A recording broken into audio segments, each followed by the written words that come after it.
واپس کر دیا، میں وعدہ خلافی نہیں کر سکتا۔ صحابہ بے چین ہو گئے، لیکن قربان جائے حضور کی یہی چیزیں، وعدے کی وفا اور ساری چیزیں۔ صلح حدیبیہ نے کتنا انقلاب برپا کیا، کتنا انقلاب برپا کیا۔ حضور علیہ الصلوۃ والتسلیم یاد رکھیں کہ تقریباً 23 سال کی مدت ہے، 23 سال کی مدت ہے، تقریباً 23 سال کی مدت وہ پکڑ لیں، پھر اس کے بعد 13 سال مکے کے لے لیں، 5-6 سال مدینہ منورہ کے لے لیں، 18-19 سال میں جتنے لوگ مسلمان نہیں ہوئے تھے مکے والے، اتنا صلح حدیبیہ کے بعد مسلمان ہوئے۔ اور جب اللہ کے رسول مکے کی طرف گئے تو جو ہے وہ 10,000 سے زائد کا لشکر حضور لے کر کے گئے۔ یہ اللہ کے رسول صلی اللہ علیہ وسلم کے وعدے کے وفا کا انداز تھا۔ اور بھی پھر حضور علیہ الصلوۃ والتسلیم کے وعدے کی وفا کے جو واقعات ہیں وہ بے مثال ہے، بلکہ شاید میں نے میلاد شریف کی کسی محفل میں بیان کر دیا اس کو، اب اس کو دہرانے کی حاجت نہیں کہ اللہ کے رسول صلی اللہ علیہ وآلہ وسلم نے اعلان نبوت سے پہلے بھی کسی سے وعدہ کیا، وعدہ خلافی نہیں کی۔ 3 دن تک ایک شخص کے انتظار میں آقا کریم بازار میں بیٹھے رہے، انتظار کرتے رہے اس کا، اور جب وہ واپس آیا تو فرمایا کہ تم نے مجھے مشقت میں ڈال دیا۔ آج ہم بھی وعدہ کرتے ہیں، وعدے کی کوئی اہمیت نہیں۔ آقا فرماتے ہیں منافق کی پہچان ہے وعدہ کرے گا تو وعدے کے خلاف کرے گا۔ اگر مسلمان وعدہ وفا کرنا شروع کر دے تو وہ جو اعتماد ہے نا، اعتماد، میں دیکھتا ہوں لین دین میں بھی کوئی وعدے کی وفا نہیں ہے لوگوں کے، لیک دے کر دیکھیے، بولتے ہیں ابھی لا کر دیتا ہوں، ان کا ابھی تک نہیں ہوتا، 2 دن میں لوٹاتا ہوں، 2 دن کبھی نہیں ہوتا۔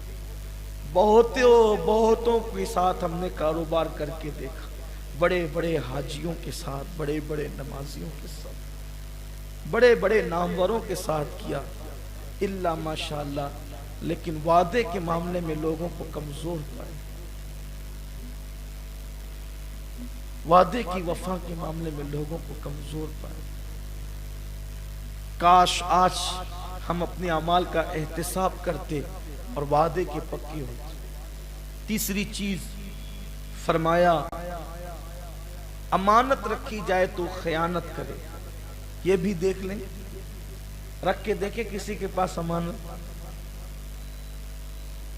یہ منافق کی علامت بتائی اللہ کے رسول علیہ السلام۔ امانت میں خیانت، پہلے حال یہ تھا کہ اگر کسی کے پاس آپ کوئی نوٹ رکھ دیں تو وہ نوٹ بھی نہیں بدلتا تھا، اب تو ایسا کہ چلو یار اس کو سال بھر کے بعد لگے گا، چلو استعمال کر لو۔ اگر کوئی آپ کے پاس امانت رکھ رہا ہے، دیکھو اعلان نبوت سے پہلے مکے کے کافر حضور کو جس نام سے پکارتے تھے وہ صادق اور امین، سچ بولنے والا اور امانت دار۔ یہاں تو حال یہ ہے کہ سب ہڑپ کرو، سب ہڑپ، اور میں سمجھتا ہوں کہ لوگوں کو اب آخرت کا خیال نہ رہا، الا ماشاءاللہ، کاش کہ اللہ میں آخرت کا خیال دے۔ یہ دنیا میں جتنا بگاڑ ہے نا، صرف آخرت کا خیال نہ ہونے سے۔ چولے بدل لیے ہیں، دل کب بدلیں گے لوگ؟ حلیے بدل لیے ہیں، دل کب بدلیں گے لوگ؟ اگر چولے بدلنے کا نام اسلام تھا تو اوروں میں ہمیں فرق کیا ہے؟ چولے بدلنا اور دل وہی گندے رکھنا، یہی تو منافقت ہے۔ ورنہ دین اور ایمان کی اصل جگہ دل ہے، قلب ہے۔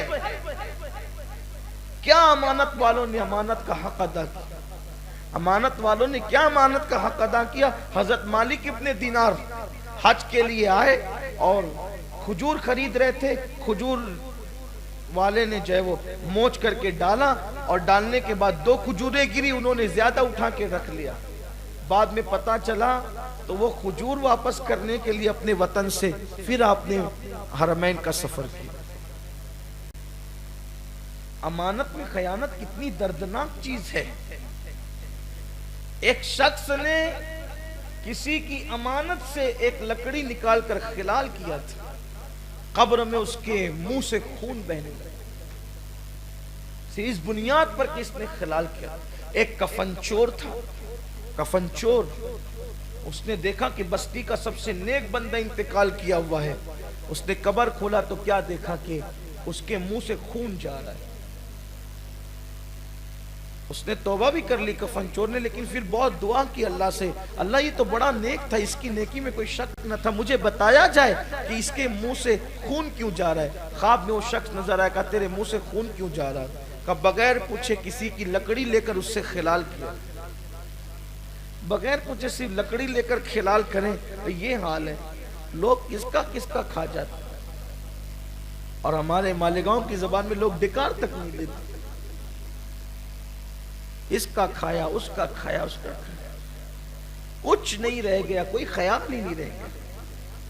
اچھا، اب امانت کا مطلب صرف یہ نہیں ہے کہ چیزیں رکھیں تو آپ امانت میں خیانت نہ کریں. ایسے حضور علیہ السلام کے پاس لوگ امانتیں لا کے رکھتے تھے. حضور علیہ السلام نے ہجرت کی رات کہا کہ امانتیں واپس کرنا، پھر آ کر کے ملنا. امام اعظم کے پاس بھی لوگ امانتیں لا کے رکھتے تھے. امام اعظم نے حضرت نفس زکیہ کو خط لکھا کہ آپ کے ساتھ جہاد، آپ کے سپورٹ میں جہاد کرنا چاہتا تھا حکومت وقت کے خلاف، لیکن میری مجبوری ہے کہ لوگوں نے میرے پاس امانت رکھی. جب تک وہ امانتیں میں نہ دے دوں میں آپ کے ساتھ جہاد میں شرکت نہیں کر سکتا. البتہ اتنے 1000 درہم و دینار آپ کی بارگاہ میں پیش کرتا ہوں، اور اپنے شاگردوں سے کہا ہے کہ سب جا کر کے جناب نفس زکیہ کا ساتھ دیں، لیکن میری مجبوری ہے کہ امانتیں میرے پاس پڑی ہوئی ہے، اس لیے میں شرکت نہیں کرتا. یہ تو ایک بات ہوگی. کسی نے پیسے رکھے، اس کی خیانت نہیں کر سکتے، چیز رکھی خیانت نہیں کر سکتے، وغیرہ وغیرہ وغیرہ. امانت میں خیانت کا ایک مفہوم اور بھی محدثین نے بیان کیا. کسی نے آپ کے پاس کوئی راز کی بات کی، کسی نے آپ کو کہا بھائی میں دیکھو اپنا راز بتا رہا ہوں تمہیں، تو نہیں بالکل آپ بولیے آپ بولیے، پیچھے پڑ جاتے ہیں، بولیے آپ بولیے. راز کی بات جاننے کا تو بڑا شوق ہے میری قوم. جب کوئی کسی سے کہتا تھا نا کہ میں اپنی راز کی بات آپ سے کہوں، مجھے راز نہ بتائیں. بزرگان دین کہتے تھے مجھے راز نہ بتائیں، اس لیے کہ اگر میں راز کو کہیں افشا کر دوں تو یہ بھی امانت میں خیانت ہو، کہیں منافقین میں میرا شمار نہ ہو. یہاں تو ٹو میں لگے رہتے ہیں. اللہ کے رسول علیہ السلام کے فرمان کا مفہوم ہے اللہ کے نزدیک اس کی پوری مخلوق میں سب سے بدترین بندہ وہ ہے جو لوگوں کی ٹو میں لگا رہتا ہے. کون کیا کر رہا ہے، کون کیا بول رہا ہے، آپ دیکھ لیجئے سب. مجھے تو یوں لگتا ہے کہ حضور علیہ السلام گویا کہ سروے رپورٹ پیش کریں. 2 لوگ سرگوشی کرے تو تیسرے کے کان ادھر لگے رہے. فون پہ بات کیجئے، میسج چیک کیجئے، اور لوگ کنکھیوں سے دیکھتے ہیں کیا دیکھ رہا ہے.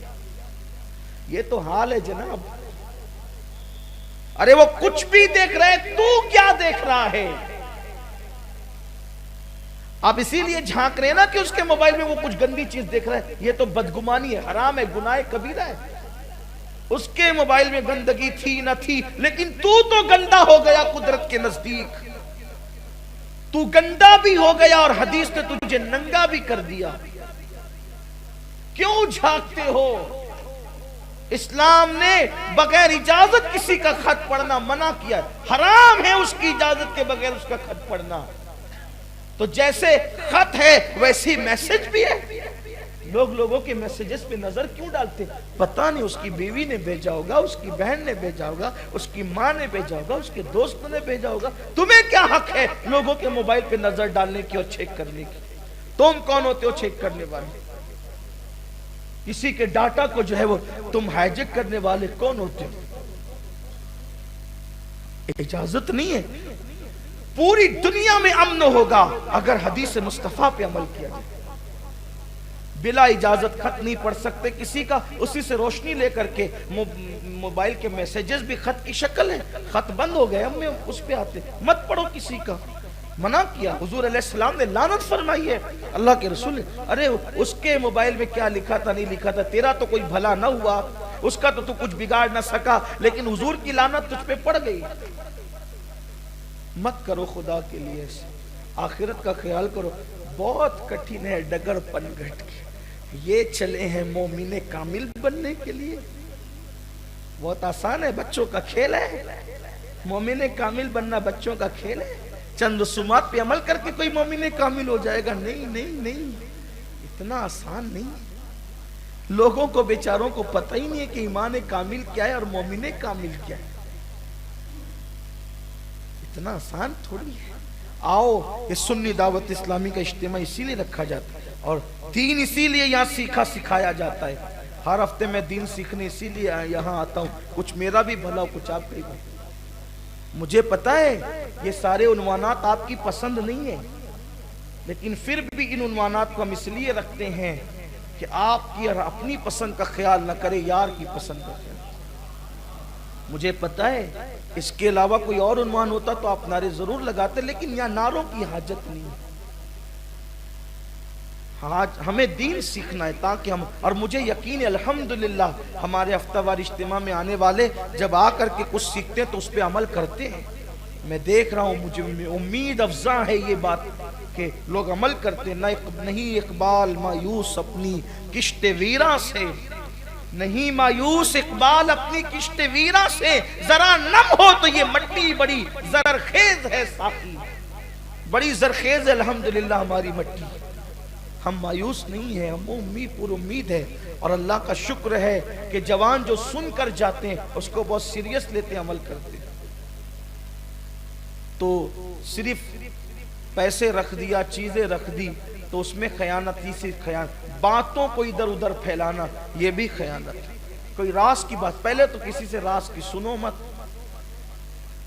ایک روایت میں آتا ہے کہ مومنوں کے سینے رازوں کے قبرستان، مومنوں کے سینے رازوں کے قبر، اس میں راز دفن ہے۔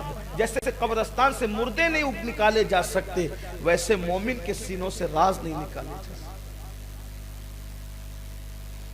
آج کل تو کسی کو دیکھ کر کے چھپانا ہی پڑتا، بھئی چپ رہو، ابھی سنے گا تو عام کر دے گا۔ اچھا، راز عام بھی اس طرح ہوتے ہیں، دیکھ بھائی میں نے تجھ پہ اعتماد کر کے تجھے بتایا، تو کسی کو مت بتا، اور یہی بات پھیلتی ہے۔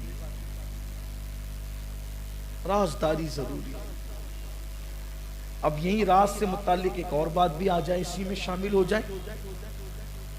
کسی کے راز کی ٹو میں نہ رہو، کوئی راز کی بات بتا دیتا تو اس کو افشا مت کرو، اس کو اوپن مت کرو، یہ بھی امانت میں خیانت ہے جو منافقین کی علامت بتائی گئی ہے۔ ایک اور بات، اگر کوئی تم سے سرگوشی کرے، اگر کوئی تم سے سرگوشی کرے تو تم اس کو کسی اور کے سامنے اس کی اجازت کے بغیر عام مت کرو۔ اب اسی سے برکت لیتے ہوئے یہ بات ہم کہہ سکتے ہیں کہ جو موبائل پر گفتگو ہوتی ہے وہ بھی سرگوشی کی ایک شکل ہے۔ جو موبائل پر گفتگو ہوتی ہے یہ سرگوشی کی ایک شکل ہے۔ اس لیے ہمارے علماء فرماتے ہیں کہ اس کو، جس کی موبائل کی ریکارڈنگ آپ نے کی ہے، اس کی اجازت کے بغیر وہ عام نہیں ہونا چاہیے۔ اور اب تو لوگ کیا کرتے ہیں، موبائل ریکارڈ تو کر لیتے ہیں، بات تو کر لیتے ہیں ریکارڈ، پھر اس کے بعد کہتے ہیں حضرت اب میں اس کو عام کر دوں، وہ اس کے تو ہاتھ پر وہی ڈھیلے ہو جاتے ہیں کہ میں تو اب تک کہ اس کو اپنا سمجھ کے بات کرتا ہے، اس نے ریکارڈ کر لیا۔ پھر اگر وہ کہہ دے نہیں اس کو عام نہیں کرنا، پھر بھی وہ عام ہوتی ہے، پھر بھی وہ عام ہوتی ہے۔ میں دیکھ رہا ہوں کہ بہت سارے بڑے بڑے جھگڑے قوم کے اندر صرف موبائل ریکارڈنگ کی بنیاد پر، ادھر کی ادھر، ادھر کی ادھر۔ یہ کام کس کا کر رہے ہیں ہم؟ یہ تو بلکہ کل جھگڑے کم ہوتے تھے، اس لیے کسی کے سن کر کے بولو تو وہ بولتا تھا نہیں میں نے نہیں بولا، تو کم از کم وہ وہاں فتنہ ختم ہو جاتا تھا۔ لیکن یہاں تو ریکارڈنگ سنائی جاتی ہے، اب آپ انکار بھی نہیں کر سکتے۔ اس لیے آپ جو چاہیں کر سکتے ہیں، لیکن اگر اللہ کا خوف ہے آپ کے دل کے اندر تو آپ کو یہ سارے کام نہیں کرنا چاہیے۔ آپ کے پاس کسی کی امانت، اسی طرح سے اگر کسی کی ایسی تصویریں بطور امانت اس نے آپ کے پاس بھیجی ہے، لوگ جب تک دوستی ہوتی ہے ریکارڈنگ چھپا کے رکھتے ہیں، تصویریں چھپا کے رکھتے ہیں، معاملات چھپا کے رکھتے ہیں، جہاں تھوڑی سی پن کی انبن ہوئی وہاں اس کو اوپن کر دیتے ہیں۔ ننگا کر دیا آپ نے اس کو؟ نہیں، کسی کی عزت نفس کا خیال ہونا چاہیے. ایک مومن کی عزت و حرمت میرے نبی نے کعبے سے بڑھ کر بیان. اللہ کے رسول علیہ السلام نے فرمایا اے کعبہ تو بہت عزت و حرمت والا ہے، لیکن تیری عزت سے حرمت سے بڑھ کر میرے مومن امتی کی عزت و حرمت ہے. حیرت ہے، کعبے کے سامنے پیر نہیں کرتے، کعبہ اتنی دور کے فاصلے میں پیر نہیں کرتے، اس کی حرمت اور عزت کا خیال کرتے ہیں، لیکن مومنوں کی حرمت و عزت کا خیال نہیں کرتے. تو آئیے منافق کی علامت کیا بیان کی؟ منہ کھولے گا تو جھوٹ بولے گا، امانت رکھی جائے گی تو خیانت کرے گا، اور وعدہ کرے گا تو وفا نہیں کرے گا. اس حدیث میں 3 باتیں تھیں. اب اور باتیں، منافق کی اور علامتیں، اس کو اب اینڈ کی طرف لے جاتے ہیں. دوسری حدیثوں میں پھر میرے آقا علیہ السلام فرماتے ہیں میرے ابو بکر اور عمر سے، میرے ابو بکر اور عمر سے بغض رکھے گا وہ منافق ہے. یہ بھی منافق کی پہچان ہے کہ سیدنا صدیق اکبر اور فاروق اعظم سے کوئی بغض رکھے. اب دیکھ لیجئے آج کل کچھ لوگ ہیں کہ جو صدیق اکبر اور فاروق اعظم کو ہضم ہی نہیں کرنا چاہتے، ان کی شان کو، عظمت کو، تو کہیں ان کو بھی نفاق کا کیڑا لگا ہے. پھر میرے آقا صلی اللہ علیہ وآلہ وسلم فرماتے ہیں جو انصار سے بغض رکھے گا، یعنی حضور کے وہ صحابہ جو مدنی صحابہ تھے جنہوں نے ہجرت کے بعد میرے آقا کا استقبال کیا، مہاجرین صحابہ کا استقبال کیا، اپنی دولتیں قربان کی، سرکار فرماتے ہیں جو میرے انصار سے بغض رکھے گا وہ بھی منافق ہے.